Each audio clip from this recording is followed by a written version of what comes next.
Welcome back to my YouTube channel. आज मैं आपके साथ डिस्कशन करूंगा कि आप repeat sentences as well as write from dictation में कैसे अच्छे स्कोर ले सकते हो।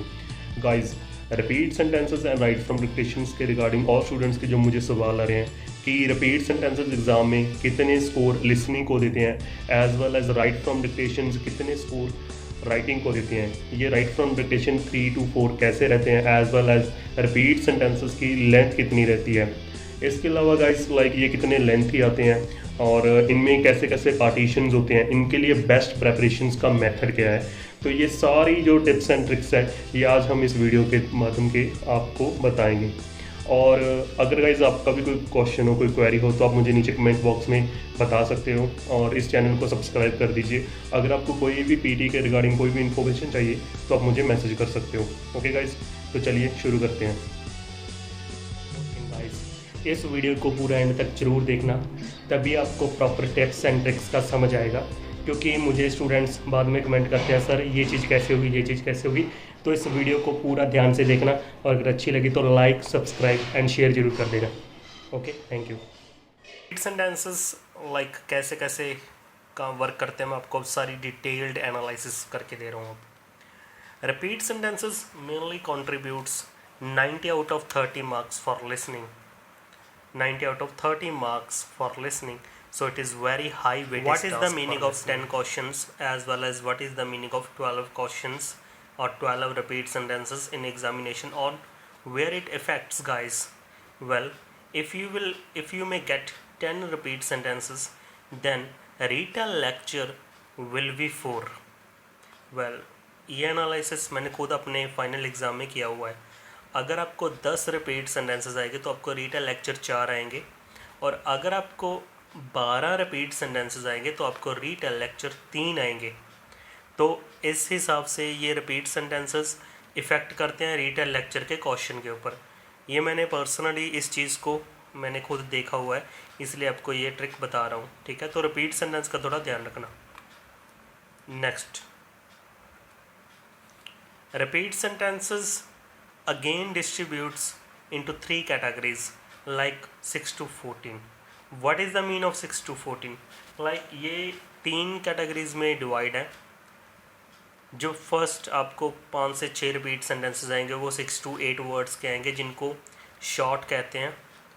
सेकंड जो आपको 7 to 9 आप कह सकते हो, या 7 to 8 2 या 3 रिपीट सेंटेंसेस नेक्स्ट आएंगे, वो मीडियम टर्म्स के होंगे जिनकी लेंथ नियरली 8 to 11 वर्ड्स होगी। और जो आगे के 3 आएंगे उनकी लेंथ रहेगी 11 to मैक्सिमम 14 वर्ड्स तक की। तो ये ऐसे ये 3 कैटेगरीज में डिवाइड होते हैं, जिसमें अगर आप बात करें स्कोरिंग की, जो 3 स्कोर इसके लिखे हैं वो कंटेंट को जाते हैं।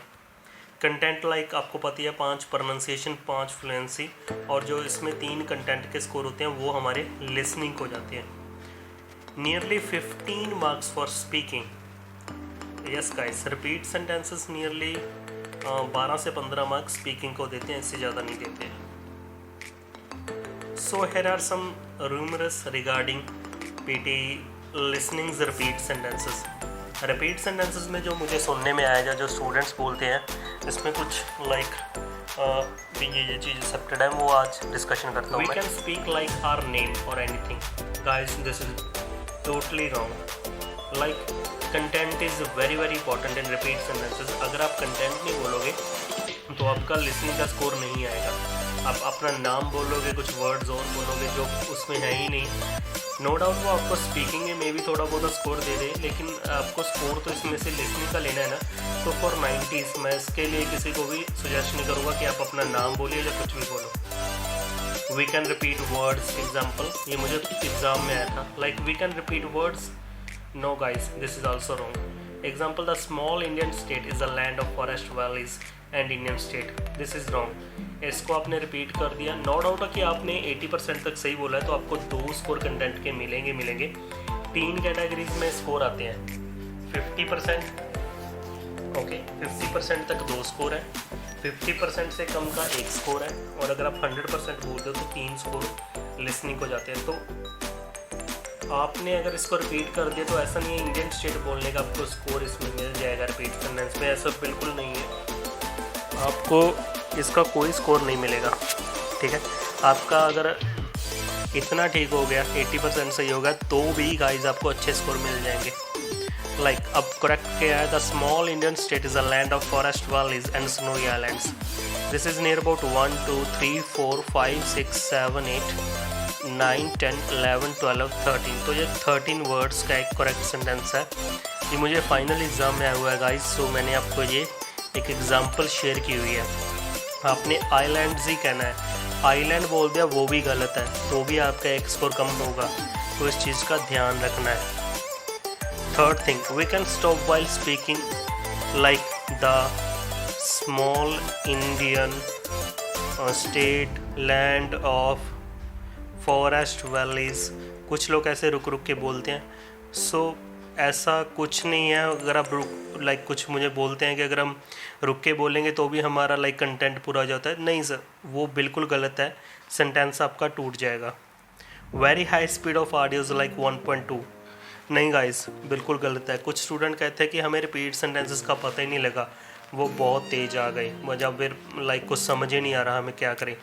गाइस ऐसा कुछ नहीं होता, रिपीट सेंटेंसेस की जो फ्लो होता है वो बिल्कुल एक नॉर्मल स्पीड रहता है।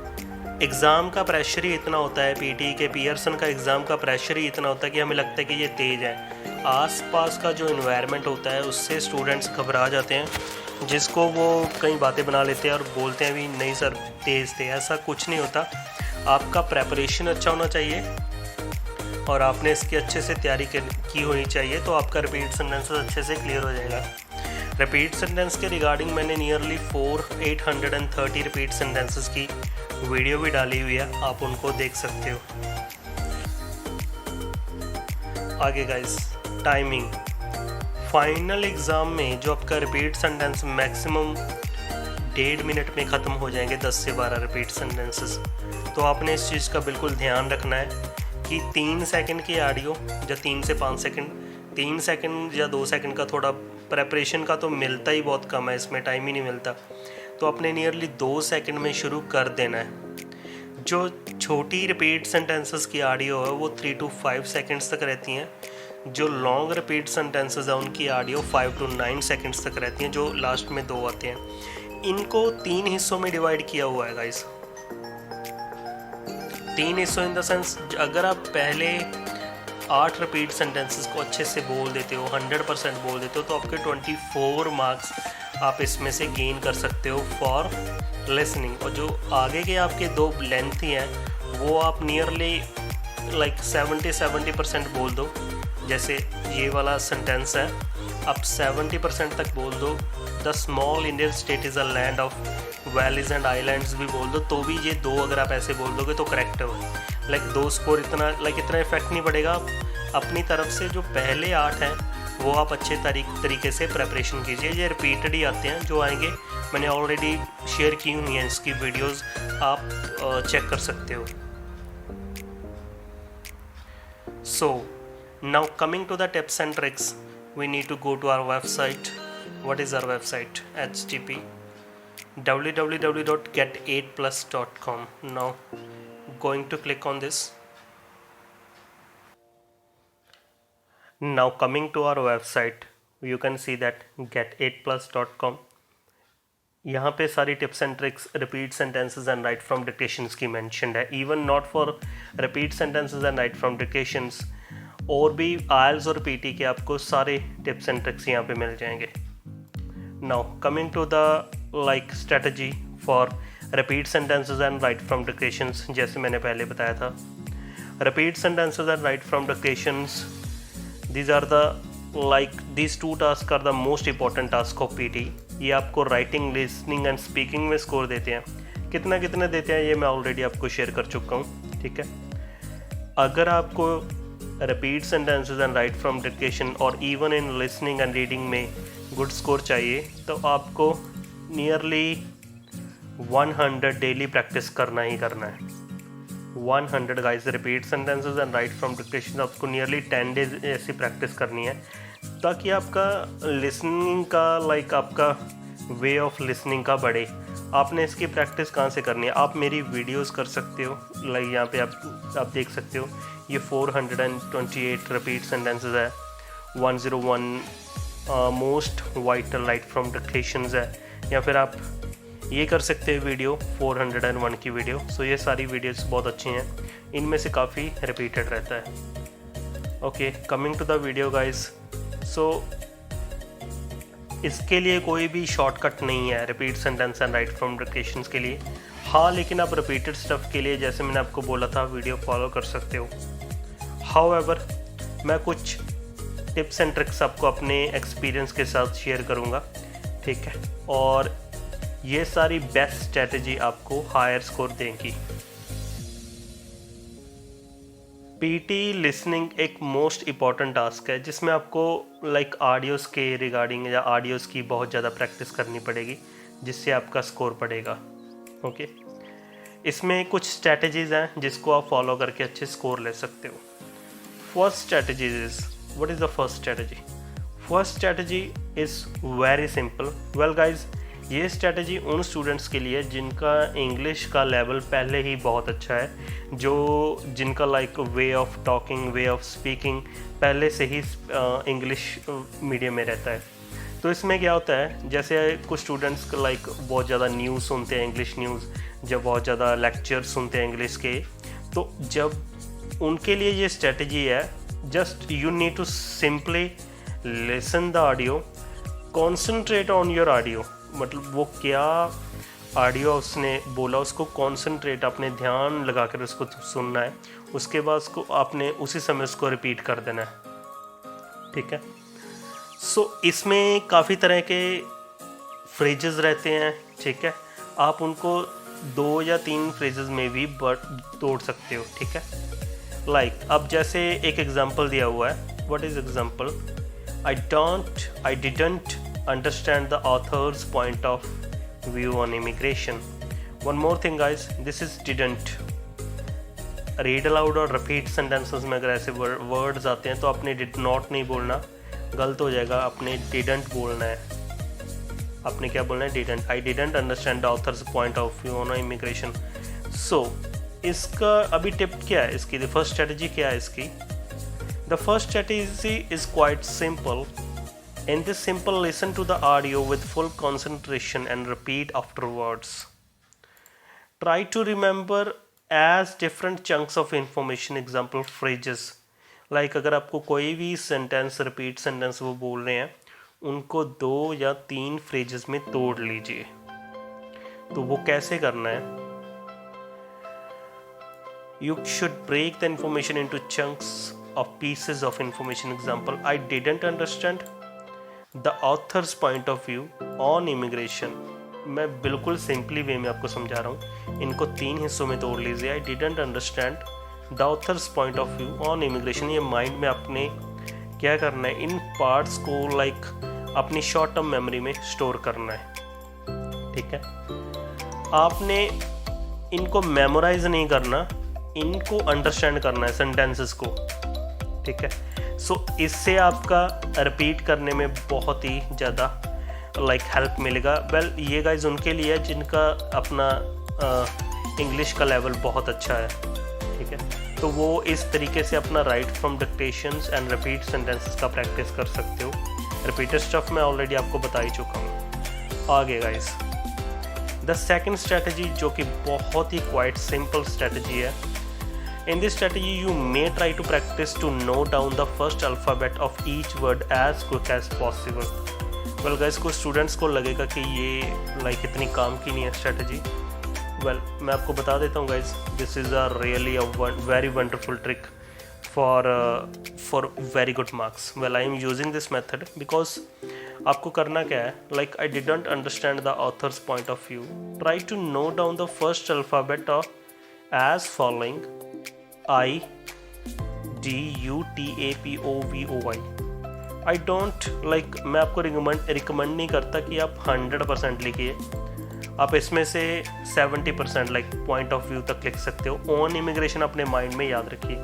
Hair I stand for I, here I stand for I, D stand for didn't, U stand for understand and so on. So आप ऐसे साथ साथ में लिख सकते हो, ठीक है। Well guys, this strategy required a lot of practice and people have got a good result using this method. Well आप मेरे फेसबुक और व्हाट्सएप ग्रुप्स में आप देख सकते हो कि ऑलरेडी स्टूडेंट्स इस मेथड को यूज़ करके 85, 86, 90 स्कोर ले चुके हैं। Now coming to the third strategy guys. Well अगर आपने थर्ड स्ट्रेटजी को सीखना है तो इसमें कुछ वो नहीं है, आपको जस्ट करना क्या है, ये बहुत ही सिंपल स्ट्रेटजी है। जस्ट आपने सेंटेंस को सुनना है, ठीक है। आपने सेंटेंस को स्क्रिप्ट करना है as much as possible. Like जैसे आप डॉक्टर्स को देखते हो, डॉक्टर्स क्या करते हैं, डॉक्टर जैसे ही आप उनको कुछ भी मेडिसिन के रिगार्डिंग बोलते हैं तो वो साथ साथ में सुनते सुनते आपकी वो लिखता रहता है ना, आपको मेडिसिन लिख के दे देता है। तो ऐसे ही आपने जस्ट उसको बोलना है, बोल के आपने जैसे वो सेंटेंस आपको बोलते हैं तो अपना ध्यान साथ साथ में थोड़ा सा लिखते हुए रखना है। सिंपली आपने उनको लिखना है, अपने माइंड को इस वे से प्रैक्टिस करना है कि हाँ मैं कुछ सुन रहा हूँ, साथ में लिख रहा हूँ। और उसको आप जैसे अगर आप पूरा कंसंट्रेशन ऐसे करते हो ना, साथ में सुनने का और साथ में थोड़ा लिखने का, तब आपका अच्छे से वो 100% हर एक क्वेश्चन हो जाएगा, ठीक है। सो गाइस, बात ये है, जैसे ही राइट फ्रॉम रिपीट सेंटेंसेस और राइट फ्रॉम डिक्टेशन एग्जाम में आते हैं तो स्टूडेंट पहले ही फंबल हो जाते हैं, इनको टेंशन हो जाती है भी कैसे इनको फॉलो किया जाए। तो ये बेस्ट मेथड है आप जो मैंने अभी बताया, फर्स्ट स्ट्रेटजी, ठीक है। आप क्या कर सकते हो, उनको चंक्स और फ्रेजेस में तोड़ सकते हो। Like I didn't understand the author's point of view on immigration, short term memory में इनको यूज़ कर सकते हो। The second strategy is write initial word for every word. Well guys, for this strategy you need to practice daily 100 repeat sentences in each day, on each day, ठीक है। Daily आपने 100 repeat sentences की practice करनी है। 830 already मैंने अपने YouTube channel पे डाले हुए हैं, रिपीटेड है, उनका प्रैक्टिस कर सकते हो। आगे भी प्रेडिक्शन फाइल्स मैं सारी आपको इस चैनल के ऊपर आपको दे दूंगा, तो इसके ऊपर बने रहिए। और रिपीट प्रैक्टिस के लिए आपको स्टफ यहाँ से मिलता रहेगा। Well guys, one more thing, right from dictations के लिए वो कैसे कैसे रहते हैं, 3 से 4 कैसे रहते हैं। वीडियो काफ़ी लंबा हो गया, तो मैं नेक्स्ट वीडियो में आपको, अगर आपको ये अच्छा लगा तो आप नीचे कमेंट बॉक्स में ज़रूर बताना। तो मैं आपको ये जो राइट फ्रॉम डिक्टेशंस की वीडियो है, आपको नेक्स्ट लेवल में आपको राइट फ्रॉम डिक्टेशन आप कैसे, कहाँ से कितने कर सकते हो, तो वो मैं आपको पूरी स्ट्रेटजी के साथ ये समझाऊंगा, ठीक है। Okay guys, bye bye. तो अगर आपको वीडियो अच्छी लगी तो लाइक, सब्सक्राइब और शेयर ज़रूर कर दीजिए। Bye bye guys.